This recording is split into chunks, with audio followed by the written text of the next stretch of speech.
Elecciones dolorosas. Por Thomas Sowell. Publicado el 8 de noviembre de 2016.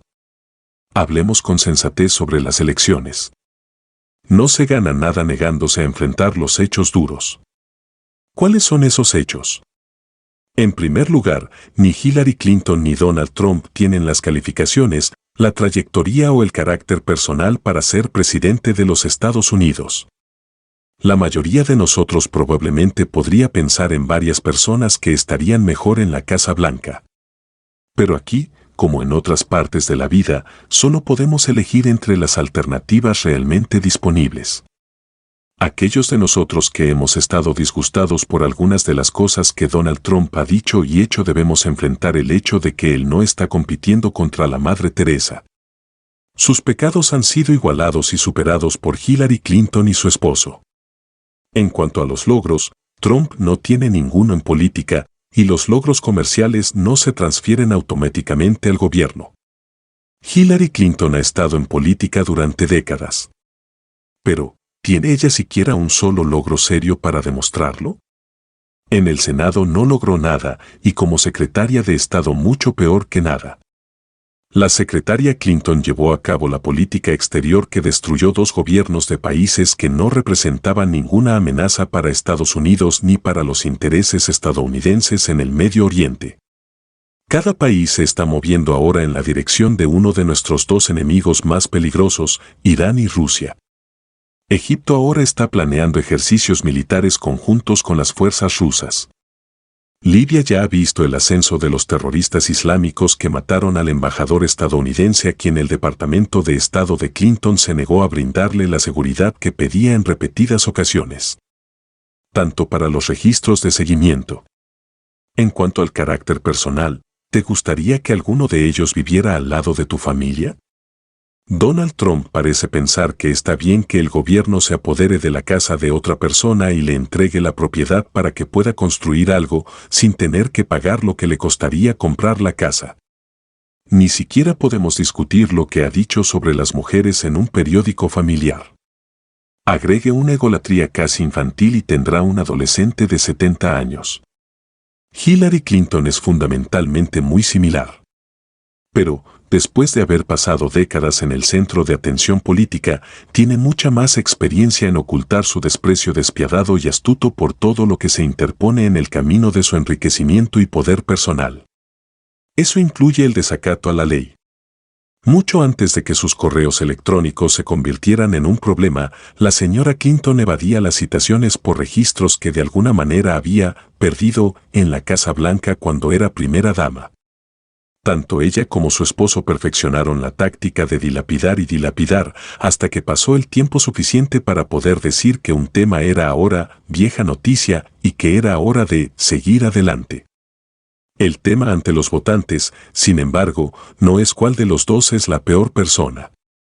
El tema es cuál es más peligroso para el futuro de Estados Unidos.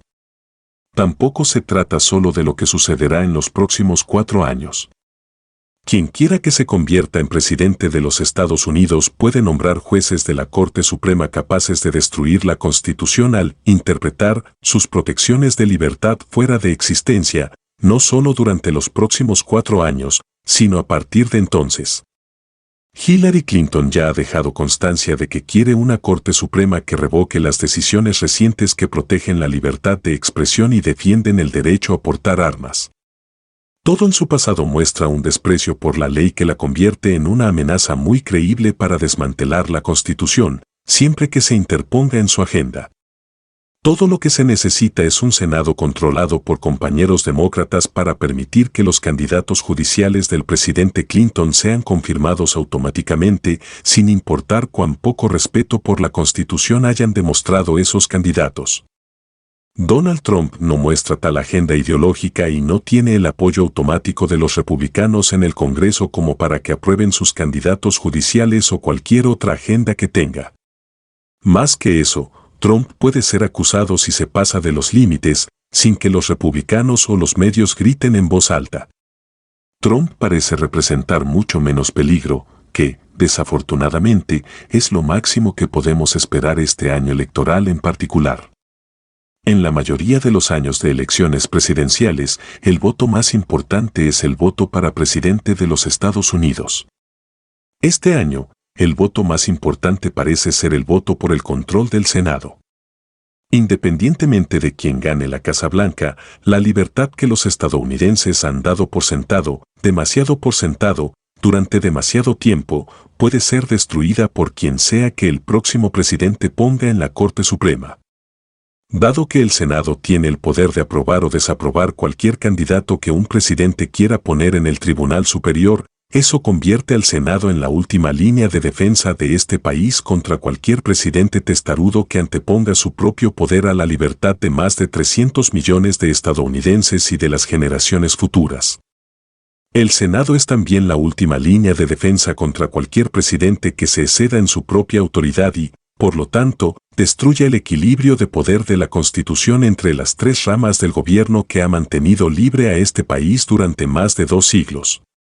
Si cualquiera de los partidos, ya sean demócratas o republicanos, se une detrás de un presidente sin tener en cuenta la Constitución, ese partido puede cambiar la naturaleza fundamental del gobierno estadounidense, dejando no solo al presidente actual, sino también a los futuros presidentes, capaces de gobernar virtualmente por decreto. Cuando los demócratas controlaban ambas cámaras del Congreso, así como la Casa Blanca, nos acercamos peligrosamente a eso, con el presidente Obama prácticamente derogando las leyes de inmigración aprobadas por el Congreso y emitiendo órdenes ejecutivas sobre este y otros temas que simplemente asumieron el poder legislativo del Congreso. Afortunadamente, todavía había una tercera rama del gobierno, el Poder Judicial Federal, que puso fin a algunas de estas acciones ilegales. Pero, si esa tercera rama del gobierno también es asumida por un partido, no queda nada como barrera contra el poder desenfrenado. Los demócratas están unidos detrás de Hillary Clinton de una manera que los republicanos no están unidos detrás de Donald Trump. La señora Clinton también tiene un apoyo abrumador de los medios de una manera que el señor Trump nunca tuvo y nunca tendrá. Si cualquiera de estos individuos testarudos y egocéntricos traspasara los límites constitucionales como presidente de los Estados Unidos y pusiera en peligro la libertad de los estadounidenses, solo Donald Trump enfrenta un peligro real de ser acusado por la Cámara de Representantes y luego ser destituido a cargo por el Senado. Esto no es para predecir que ninguno de ellos será destituido por la Cámara y destituido por el Senado. Pero las penas existen en la ley no solo para castigar a las personas, sino también para disuadirlas de hacer cosas que las penas están allí para prevenir. Trump estaría más atado, incluso si los republicanos controlaran el Senado. Y no hay forma de que no sepa ese hecho, ya que algunos republicanos se niegan a respaldar su candidatura y algunos incluso anuncian que planean votar por Hillary Clinton. Pero, con los demócratas controlando el Senado, la señora Clinton sabría que tenía un cheque en blanco, en lugar de un control constitucional sobre sus poderes.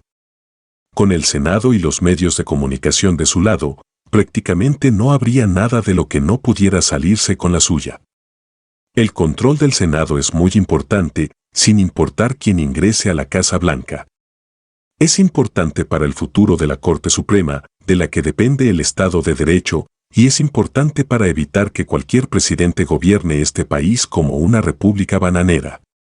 El gobierno políticamente dividido, que los medios de comunicación lamentan con tanta frecuencia y en voz alta, puede ser todo lo que pueda evitar que los próximos 4 años sean los últimos 4 años para el gobierno constitucional y la libertad que depende de él.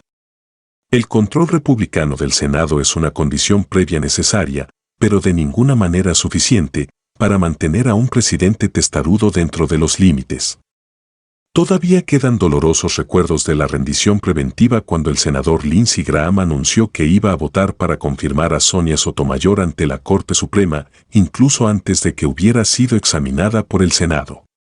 Independientemente de quién gane la Casa Blanca o el Senado, los votantes tendrán que mantener los pies en el fuego para asegurarse de que los senadores no tomen simplemente el camino de la menor resistencia.